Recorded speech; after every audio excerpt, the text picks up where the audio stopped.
तर हॅलो भावांनो, जय श्रीराम. तुमचं सर्वांचं स्वागत आहे आपल्या मिनी ब्लॉग मध्ये. आज नियोजन होतं आपल्याला परळ गावाहून रहाटीला जायचं होतं.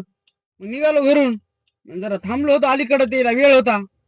मग काय हे महाराज भेटला आणि गोल्या भेटला बघा. हे इकडे कुठं खेडेपाडे करायला गेलते. नंतर लगेच बालूभाऊ आला, ती बी भाडच घेऊन आलता इथे परळ गावांमध्ये. मग लगेच काकाचा फोन आला, त्यांच्याकडे गेलो. मग त्यांना घ्यायला, त्यांना घेतलं, नीट आलो बघा परभणीला. परभणी आलं, त्याला जरा घ्यायचं होतं सामान, फ्रूट गिरीट पाहुण्याला भेटायला जायचं होतं. मग तिथून निघालो बघा. इथं आहे ना मायला टाळ्या पलटी झाल्या दोन्हीला, दोन्ही बी लय अवघड आहे वाहनायचं. मग त्या गावात आलो बघा. निवांत त्याला सोडलं, गावाच्या बाहेर येऊन बसलो बघा पाठीवर निवांत. गार लागे आबाळच होता हिरभर. मग काय त्याचा फोन आला, या म्हणे जेवायला. मग गेलो, जेवण हे केलं तिथं नंबर 1 मध्ये. मग काय लगेच निघालो तिथून. डायरेक्ट आलो बघा कुठं, आपल्या तीनदाराला.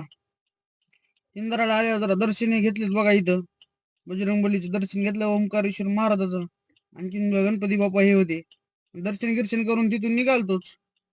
निघालो की नाही, डायरेक्ट आलो परळ गव्हाण रोडला. इथं आहे का नाही राजूभाऊ टाल्या जोडू लागला. मी नंबर 1 काम करायला राजूभाऊ जरा दमन. इथं लय अवघड कार्यक्रम असते या टाल्याचे. मग काय त्याला सोडलं, आपले पैसे घेतली, सोडलं त्याला परळ गव्हाणमध्ये.